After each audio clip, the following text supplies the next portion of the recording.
Hey guys, it's HDPolarBear here, bringing you a best of 3 between Yumiko, the yellow human player here, spawning at the northwest position, and against Nicker, and he's in the northeast position.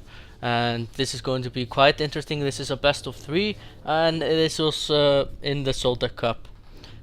And this is going to be interesting what strategies these guys are going to. Of course, highly skilled, and we see here an Ancient of War from the Nightelf player, probably going to creep out this creep camp and then going into this mercenary camp here. We see one militia from the human player just scouting around the map, and is gonna quickly spot the Ancient of Wonders. And I wonder if he's going to build perhaps a farm inside the Nightelf space. I've seen it done before, but it's not that common, I think. Ah, spot on. He is going to build a farm there. This is only for the scouting purposes.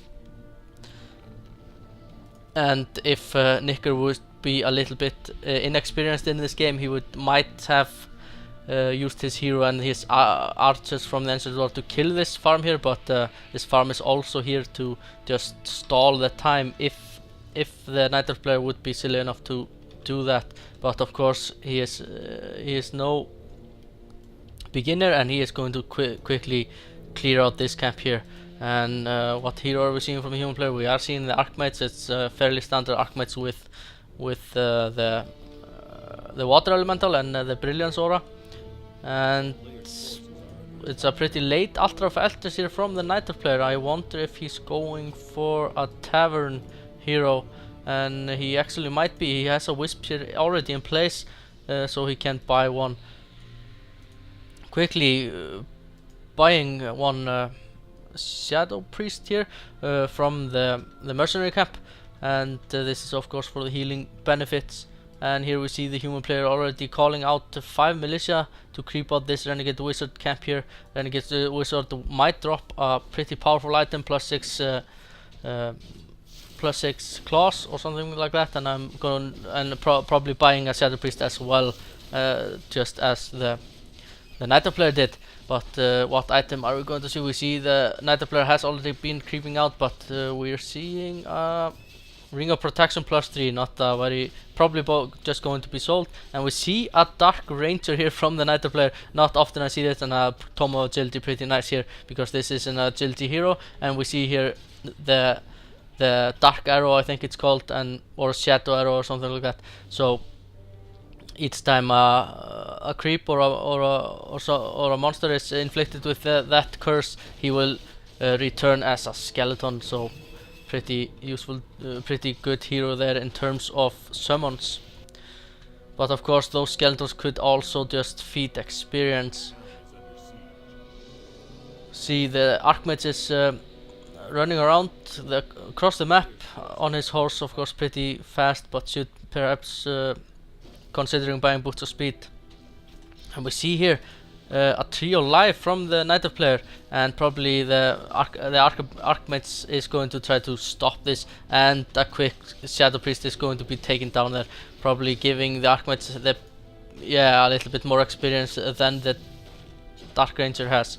So forced a cancel there. The trio live was cancelled, but I think the plan was to build it and use it here to creep out this here, or tank that. And we have a Berserker and a Shadow Priest, so this is going to be a heavy mercenary heavy army from both players, Skeletons and Shadow Priest from the Nightelf player, and Footmen and Berserkers and Shadow Priest from the human player. And the human player is just going to keep harassing the Nightelf player. He doesn't want him to get the expansion up, but the Okomagia here, this would be the perfect time to engage for the human player, but he's not going to engage. It doesn't seem like it. But is he going to steal this Okomagia? No, he is not. And it's a class of attack +6 for the Dark Ranger. Pretty nice item there indeed. And is this Shadow Priest going to be taken down? Couple more hits and it would be taken down, but probably running back here up and drinking some of that moon juice. this archer shadow melted here, so and there is no dust of appearance for the Archmage, so he cannot see that. But the Drow Ranger is, I have no idea, he's just running away from the Archmage, I suppose. But as you can see, there is still this farm here in the Nightelf space. He's not too worried about it. And here we see, and a level from the Dark Ranger as well. Luckily I had the Dark Ranger selected here, but these 3 archers and a Shadow Priest just killed a footman there. And a class of attacks +6 it is. The Dark Ranger going to get that? No, he is not. The Archmage saw to it that he was not going to get +12, and now it's even in terms of items a little bit. Talisman of Evasion from the Dark Ranger, I'm not sure when he got that, but that's a plus, it's a 15% evade chance. And is the Dark Ranger going to be taking down a couple more hits? But he has Scroll of Teleportation, so he will probably just teleport out if he is in any danger. And keeping on creeping here. And this wisp is probably only meant for one purpose, and that's to build a Tree of Life at this expansion here. I think this is pretty smart for the Nightelf player, because so often have we seen that the human player will fast expand, because he can, as you can see, use 4 to 5 peons, peasants. I mean, peons are of course from the orc. To quickly build a town hall and get an expansion up. As you can see, it's built quite slower here, but probably starting before the town hall, so a good way to counter that. We have here some research from the Nightelf player to see as far as they do, so they can see equally as far at the night and as a day. The fog of war, reducing the fog of war, that is. And we see Pandering Brewmaster being introduced in the fight. Of course, pretty powerful AoE hero here with that Breath of Fire. And he can also use some other skills. Has, I think, Critical Strike, unless I'm... no, he doesn't have a Critical Strike, I'm just messing with you. That was in a custom game I played, so...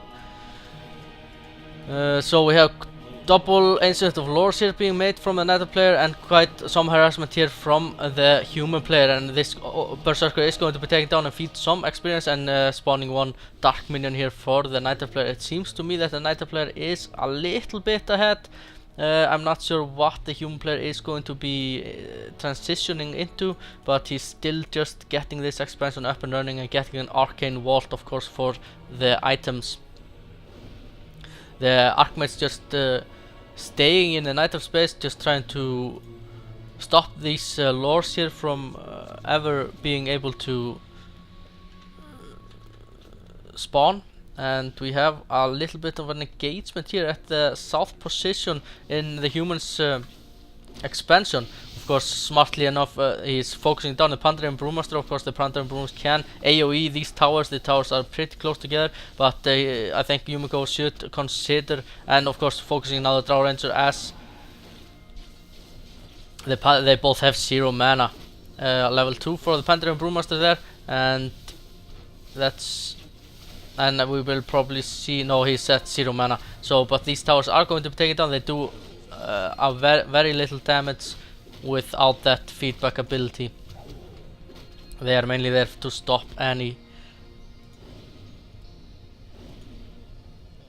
spells from being cast. And here we see the first Ancient Lord being cancelled, but the second one being repaired by 3 wisps. And now the Archmage is going to focus down the wisp of the 1 detonation here, and probably a second detonation as well. Are we going to see a detonation? No, probably too busy here fighting this war here. I think with the militia, the human player can throw them back. And is the Dark Ranger going to be taking down one more hit? But a quick Scroll of Teleportation there being used by the Dark Ranger, by the Nightelf player, saving him. But there are 6 Dark Minions here.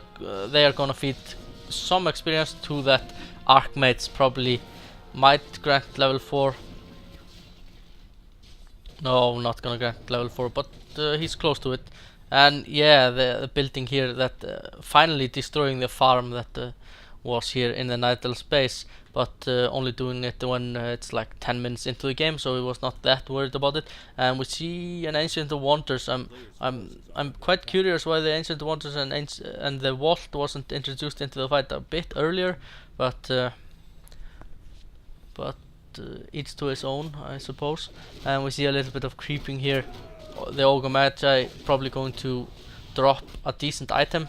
They're hoping from a +6 or something that similar, but it's a potion of greater mana. That's not half bad as well, restoring 300 mana when used. So both of the Nightelf's heroes are tavern heroes, and both you rely on mana heavily.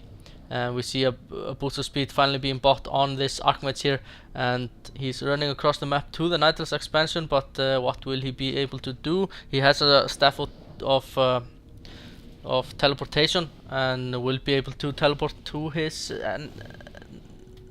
expansion if he needs, and it seems he needs to do that. There's a Tome of Intelligence +2 here. The Dark Ranger probably can take that if he wishes, but they're not going to be too bothered with that. The Archmage is finally picking it up, but this is quite a large battle here.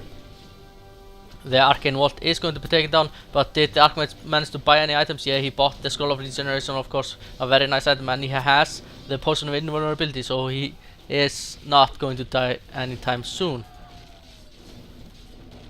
So what's going to be happening here? The Panther and Brewmaster, no mana on him and no mana on the Dark Ranger as well, but so the Dark Ranger can't use his arrow. He actually managed to use one there, and the Mountain King being introduced into the fight, and a quick Stormbolt on that Dark Ranger, but the Dark Ranger is going to run away.